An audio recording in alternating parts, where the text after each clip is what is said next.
The new project aims to bring commuter trains back to downtown Jacksonville, and it involves tearing down the Prime Osborne Convention Center to do that. Good evening, and thank you for joining us tonight. I'm Heather Crawford. And I'm Anthony Austin. So we first reported this to you last night at 11. Jacksonville City Council unanimously agreeing to a deal to bring the University of Florida grad campus to La Villa. That's right, and part of that deal includes preparing the Jacksonville terminal at the Prime Osborne to host trains again. Our Zach Wilcox is joining us from the terminal now. And Zach, we're talking years before we see a train there again.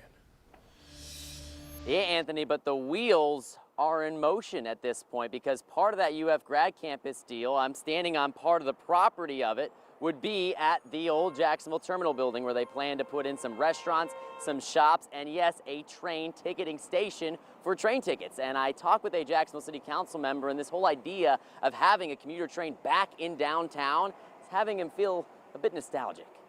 Built 1917 through 1919. It took 2 years to build it. Jacksonville City Council member Matt Carlucci has fond memories of riding the train with his grandmother from the Jacksonville terminal to Waycross to visit his uncle, who worked on the railroads. I remember walking up to the train and getting in the train. I remember the porters that would walk along the train to make sure they're helping the passengers get in.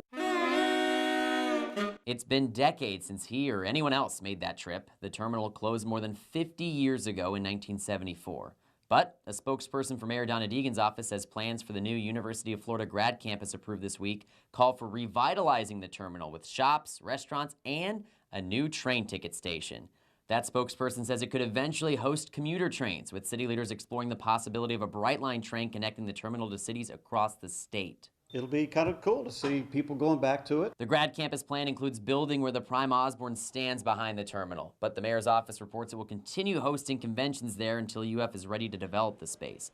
At that point, the city will need to find a new location for conventions like the Home and Patio Show and Boat Show. One option under consideration in the Downtown Investment Authority's master plan is where the jail currently stands on Bay Street. The convention center needs to be really downtown, closer to the core, maybe on the river. But I don't know when we'll ever do a convention center. We got a jail we got to do first. The mayor's office reports it could be a decade before the terminal renovation is complete and hosts another train. And Carlucci is looking forward to the chance to take him back to his childhood. I'm so connected by family to the old train station. I wish they could be around to see this. I think they would be very excited.